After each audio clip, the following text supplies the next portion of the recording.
The desert sun beat down without mercy. Sand stretched for miles in every direction. Nothing moved except the heat waves rising from the ground. Then, a figure appeared on the horizon. It was small at first, stumbling forward, step by painful step. William saw her through his rifle scope. He had been tracking a wounded coyote that had been bothering his cattle. Instead, he found something else entirely. A woman. Her dress was torn to shreds. Her feet left bloody marks in the sand. She fell to her knees, then pushed herself up again. When she saw him standing there with his horse, she reached out with shaking hands. "Please," she whispered. Her voice was barely there. "Let me stay. I'll be your wife. I'll work. I'll do anything. Just don't leave me here to die." Then she collapsed. William stood there for a long moment. He was 43 years old and had lived alone on his ranch for the past 7 years. The last thing he wanted was company, especially not some half-dead woman making wild promises. But he couldn't just leave her there. "Hello, miss." His mother had raised him better than that, even if she had been gone for 20 years now. He lifted her onto his horse. She weighed almost nothing. Her skin burned with fever. The ride back to his ranch took 2 hours. She didn't wake up once. When they arrived at his small wooden house, he carried her inside and laid her on the only bed. He lived simple. 1 room for sleeping, 1 for cooking and sitting. That was all a man needed.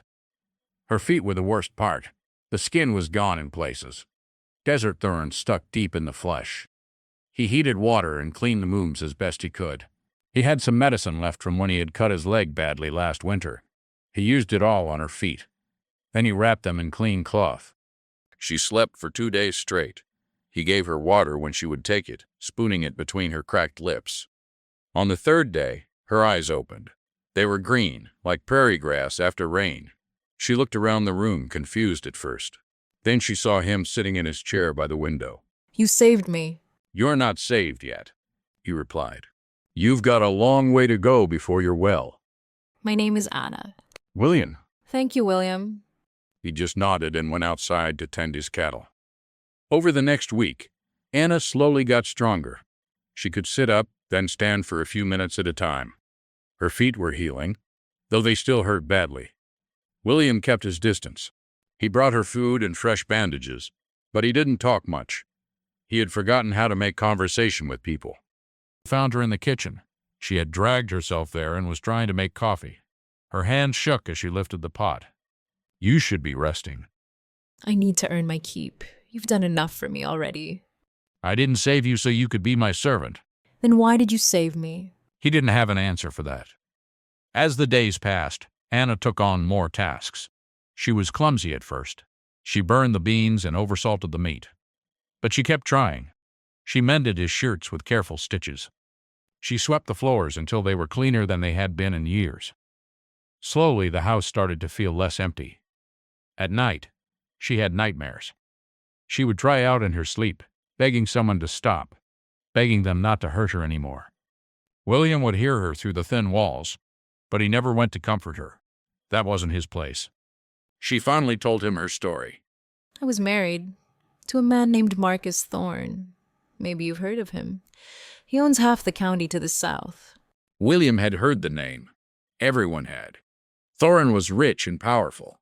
He was also known for his cruelty. "Marcus wanted my father's money. Father owned several mines. When he died last month, he left everything to me. Marcus was furious. He thought it should all be his. So he decided to fix the problem. We were traveling through Crow Canyon. Marcus said we were going to visit his brother, but I heard him talking to the driver the night before. They were planning an accident. The carriage was supposed to go over the cliff with me inside. Marcus would inherit everything as my husband." "But you survived." "Barely. The carriage crashed, but I was thrown clear. I hid in the rocks while they searched for my body. When they gave up and left, I started walking. I walked for 3 days before you found me." William studied her face. She wasn't lying. He had gotten good at spotting liars over the years. "He'll come looking for you," he said. I know. This ranch isn't much, but it's mine. I won't let him take you from it. It was the closest thing to a promise he had made to anyone in years. Life on the ranch found a rhythm. Anna learned to cook the simple meals William preferred. She discovered she was good with the chickens, gathering eggs without getting pecked. William taught her to shoot his old rifle. Her aim was terrible at first, but she practiced every day until she could hit a can from 50 feet away. They didn't talk about the fact that she had offered to be his wife that first day. They lived like partners instead. She did her share of the work. He provided protection and shelter. It was a fair trade. 3 weeks after Anna arrived, William rode to town for supplies. You didn't like leaving her alone, but they needed flour and coffee. The town was small, just one main street with a general store, a saloon, and a few other buildings. He was loading his horse when he heard voices from the saloon. "Foreign's offering $500, a man was saying, for any word about his wife, so she might have survived that accident after all. 500, another voice replied. She must be important. She's worth a fortune dead. Her daddy's mines are just sitting there waiting for the legal stuff to get sorted. If she's really dead, Foreign gets it all. If she's alive, he gets nothing." William finished loading his supplies and rode home fast. He found Anna feeding the chickens. "They're looking for you," he said, offering money for information. Her face went pale, but she didn't panic. She had gotten tougher in the weeks since he found her. What do we do? "We get ready." They spent the next days preparing. William showed her where he kept extra ammunition. He taught her the layout of the land around the ranch, where to hide if trouble came. They moved supplies to the root cellar in case they got trapped in the house. It was a week later when the rider came. William saw him from a distance, watching the ranch through binoculars. The man was one of Thorne's hired guns. William recognized the type. The rider watched for an hour, then rode away. He saw me. She had been hanging laundry when the rider appeared. Then they'll come? I'm sorry. I brought this trouble to you. Trouble was going to find me one way or another. At least this trouble has a good reason. They didn't have long to wait. 3 days later, dust clouds appeared on the horizon. 8 riders were coming fast. William counted them through his scope. Marcus Thorne was in the lead, his expensive black coat flapping behind him. "Get to the cellar," William told Anna. No, this is my fight too. There was no time to argue. The riders stopped just outside rifle range. Marcus Thorne rode forward alone, his hands raised. "I know you're in there, Anna," he shouted. "Come out now, and I'll make it quick. You too, old man. You don't have to die for her." William stepped onto the porch, his rifle ready but not aimed. "This is private property," he called back. "You're not welcome here." "That's my wife you're hiding. I have every right to collect her." "She says different." Marcus laughed. It was an ugly sound. "She's confused. The accident scrambled her mind. She doesn't know what she's saying." Anna appeared in the doorway. She had the other rifle. "My mind is clear, Marcus. Clear enough to remember what you planned. Clear enough to know you tried to murder me." "Lies!" Marcus snarled. "You're delusional." "I have proof. I took your ledger before we left. The one where you wrote down the plan. Every detail. How much you paid the driver. When the accident would happen. It's all there in your own handwriting." Marcus went very still. His men shifted nervously behind him. "You're lying," he said, but doubt crept into his voice.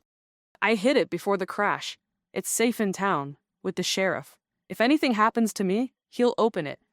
This was a lie. There was no ledger with the sheriff. But Marcus didn't know that. William watched the man's face change as he calculated his options. "You think you're clever," Marcus said finally. "But you're just a woman, and he's just one man." "One man who knows this land," William said. "One man who's been defending this ranch for 7 years. Your men are city-hired guns. They don't know desert fighting." To prove his point, William fired once. The shot knocked the expensive hat off Marcus's head. The man's horse reared. His men reached for their guns. "The next one won't miss," William said calmly. Marcus struggled to control his horse. His face was red with rage and fear. "You haven't won," he spat. "I'll be back with 20 men. 30. "No, you won't. Because if you do, I'll go to the newspaper. I'll tell them everything. How the great Marcus Thorne tried to murder his wife for money, how he failed, how he came here with armed men to finish the job. Your reputation will be ruined. Your business partners will abandon you. You'll lose everything. Marcus stared at her. This wasn't the quiet, frightened woman he had married. This was someone else entirely. Someone dangerous. You wouldn't dare. Try me. The standoff lasted another long minute. Then Marcus turned his horse around. This isn't over. Yes, it is. I'm filing for divorce. And I'm claiming my inheritance. Every penny my father left me. You'll get nothing. Marcus rode away without another word. His men followed, looking confused and disappointed. They had expected an easy job and easy money. Instead, they got nothing but a long, dusty ride. William and Anna watched until the riders disappeared over the horizon. Then Anna's legs gave out. She sat down hard on the porch steps. William sat beside her. He said, "About the ledger. You knew? I know you didn't have time to grab anything before that crash." She smiled. It was the first real smile he had seen from her. Will he really stay away? Men like him are cowards at heart. He won't risk his reputation, not when he has so much to lose. They sat in silence for a while, watching the sun set over the desert. The ranch felt peaceful again, safe. I meant what I said that first day, about being your wife, if you'll have me. William thought about it. He had been alone for so long. He had forgotten what it felt like to have someone beside him. Someone who understood silence. Someone who could shoot straight when trouble came calling. "We're already partners," he said. "Seems like that's working pretty well." Is that a yes? It's a maybe. We see where this goes. She laughed. It was a good sound, a sound the ranch hadn't heard in years. Over the next months, Anna's divorce was finalized. She claimed her inheritance and offered to buy William a bigger ranch. He turned her down. This land was his. It had everything he needed, everything they needed. They were married in the spring. It was a simple ceremony in town. Just them, the preacher, and 2 witnesses from the general store. Anna wore a blue dress she had made herself. William wore his cleanest shirt. It wasn't fancy, but it was real. They returned to the ranch as husband and wife, not because of desperation this time, but because of choice. They had saved each other. She had brought life back to his empty world. He had given her strength when she had none left. The ranch prospered. With Anna's money, they bought more cattle and fixed up the house. They added a second room and a proper kitchen. But they kept it simple. That was their way. Sometimes at night, Anna still had nightmares about Marcus and the crash. But now William was there to hold her until they passed. Sometimes William stared too long at the horizon, remembering all the years he had been alone. But now Anna was there to bring him back to the present. They were an unlikely pair. A desperate woman who had lost everything, and a lonely man who had chosen to have nothing. But they had found each other in the desert, when both were dying in their own ways.